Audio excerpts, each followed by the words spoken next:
যাদবপুরে শিক্ষামন্ত্রী ব্রাত্য বসুর ওপরে আক্রমণের রেশ এসে পড়ল দুর্গাপুর স্টিল টাউনশিপের হর্ষবর্ধন রোডে বামপন্থীদের সেক্টর অফিসে। অভিযোগ, দুর্গাপুর নগর নিগমের ৯ নম্বর ওয়ার্ডের প্রাক্তন তৃণমূল কংগ্রেসের কাউন্সিলর পল্লব নাগের নেতৃত্বে শনিবার রাতে নাগাদ আচমকায় এই সেক্টর অফিসে বসে থাকা প্রবীণ বামপন্থী মানুষদের ওপর আক্রমণ চলে। অভিযোগ, তাদেরকে মারধরের পাশাপাশি মদ্যপ অবস্থায় পল্লব নাগের দলবল চেয়ার টেবিল ভাঙচুর করে এবং শেষমেশ ওই সেক্টর অফিসে তালা ঝুলিয়ে দেয়। যদিও পল্লব নাগের পাল্টা দাবি, ওই অফিসে কয়েকজন তাস খেলার মাধ্যমে জুয়া খেলার আসর বসায়। এলাকার মানুষ তার প্রতিবাদ করে। আমরা তাদের পাশে গিয়ে দাঁড়িয়ে এই প্রতিবাদকে সমর্থন করেছি।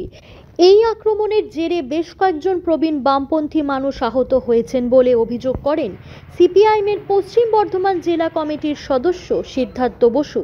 সূত্রের খবর, আজ রবিবার এর প্রতিবাদে দুর্গাপুর থানা ঘেরাও করা হবে। Bureau report, Sheffield Times.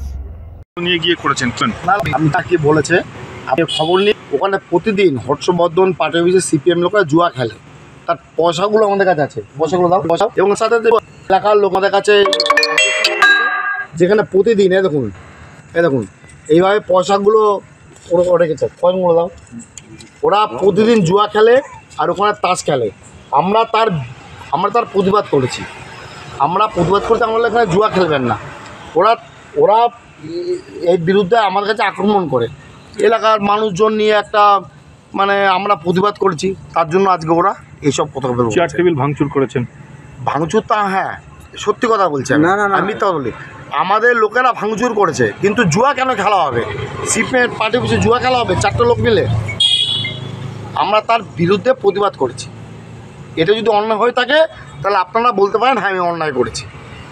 না, বলছে তৃণমূলের এক্স কাউন্সিলর এসে ভাঙচুর করলো এখানে। না, ওখানকার পাড়ার লোকেরাও তো ছিল, সবাই তো পাড়ার লোকেরা ছিল। জুয়া কেন খেলা হবে? সিপিএম পার্টি ছিল, জুয়া খেলা হবে?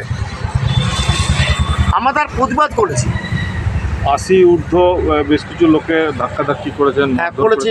সিপিএম মানে তো বুড়োরা এখন সিপিএম করছে, ওদের কাছে জেনারেশন নেই।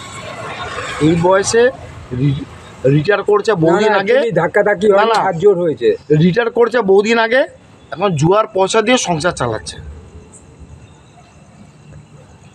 আপনার নাম দাদা? আমার নাম পল্লব নাগ, আমি প্রাক্তন কাউন্সিলর। কিন্তু একটা কথা মনে রাখবেন, এরা কিন্তু ভালো লোক নয়, সিপিএম ভালো লোক নয়।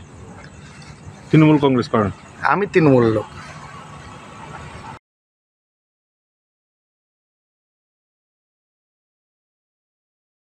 আক্রমণকারী তারা নিজের মুখে থেকে বলে গেছেন শিক্ষামন্ত্রীর ওপর আক্রমণ, আপনারা এখানে এসে জ্ঞান দিচ্ছেন, কি বলবেন? পশ্চিমবাংলায় এর থেকে এই সরকার তৃণমূলের কাছ থেকে এর থেকে প্রত্যাশা করা যেতে পারে। এটাই তো ছিল, এটাই ভবিতব্য। 11 সালের পরিবর্তনের পরে বদলা নয় বদল চাই বলে যারা সরকারে এসেছিল, এ তো বদলা তো চলছেই, আর বামপন্থীদের উপরেই বদলা চলছে। আর আজকে শিক্ষামন্ত্রীর যে ঘটনার তো আজকে অস্বীকার করা যাবে না। যাদবপুর বিশ্ববিদ্যালয়ের ছাত্রছাত্রীরা যে ডিমান্ডগুলো করেছে, সেই ডিমান্ড শোনার মতো পরিস্থিতি তৈরি করছে না আজকে সরকার শুনতে চাইছে না। কারণ পশ্চিমবাংলায় গণতন্ত্র নেই, আর গণতন্ত্র নেই বলে আজকে এই নমুনা আজকে পশ্চিমবাংলা। আজকে তার জন্যই হর্ষবর্ধন আমাদের যে সেক্টর অফিস, সেই সেক্টর অফিস ভাঙচুর হলো, প্রবীণ মানুষদের গায়ে হাত পড়লো। এটা কখনোই পশ্চিমবাংলার মানুষের কাছে কাম্য নয়। গতকাল তৃণমূল কংগ্রেসের পক্ষ থেকে কর্মী সভা হলো, কর্মী সভায় নেত্রী যা বলেছেন সেই নেত্রীর নির্দেশ মেনেই তাই চলছে। লুটপাট চলছে, ভাঙচুর চলছে, অরাজকতা চলছে, এ তো চলছেই। গোটা পশ্চিমবাংলা জুড়ে চলছে, কোথায় চলছে না? তোলাবাজি, লুট, ধান্দাবাজি, চিটিংবাজি কোন জায়গায় নেই? তো আজকে পশ্চিমবাংলার মানুষকে খেসারত দিতেই হয়। কারণ আজকে এই হর্ষবর্ধন এলাকার প্রবীণ মানুষদের গায়ে হাত পড়েছে। গোটা পশ্চিমবাংলা আগে 26-এর ইলেকশনের আগে এরকম বহু ঘটনা করবে এটা। তৃণমূলেরই এটা কালচার। তৃণমূল হচ্ছে যে সঠিক গণতন্ত্রের উপর বিশ্বাস করে না। যদি পশ্চিমবাংলার উন্নয়নই হয়ে থাকে, পশ্চিমবাংলা যদি এত কাজ করে থাকে তৃণমূল, তাহলে আজকে তৃণমূল ভয় পাচ্ছে কেন? সিপিএমকে ভয় পাচ্ছে কেন? আজকে এখানকার কাউন্সিলর এই এলাকার কাউন্সিলর, ex-councillor এক্স কাউন্সিলর যিনি ছিলেন, তিনি যে এইসব করেছেন, তালা মেরে দিয়ে গেছেন, ভাঙচুর করে দিয়ে গেছেন, উল্টো পাল্টা নোংরা ভাষায় কথাবার্তা বলেছেন। এটা তৃণমূল কংগ্রেসের যা কালচার সেটাই করেছেন। এর থেকে ভালো কিছু প্রত্যাশা আমরা যে করি তাদের কাছে। পুলিশের কাছে যাবে না? পুলিশের কাছে আগামীকাল, পুলিশের কাছে আজকে তো জানানো হচ্ছে, ওভার টেলিফোন জানানো হয়েছে, আমাদের নেতারা জানিয়েছেন, আমরাও জানাচ্ছি।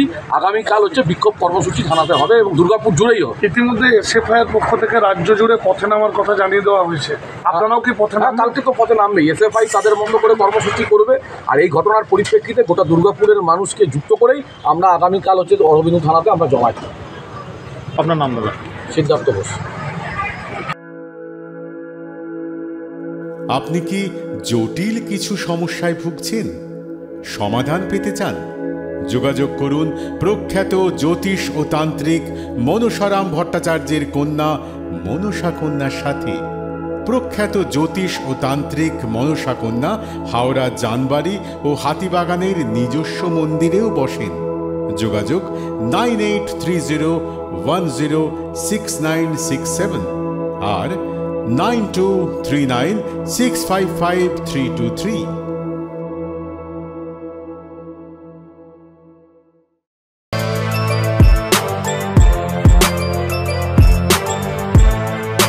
এখন অনেক বড় শ্রী লেদার্স হাওড়া ময়দান।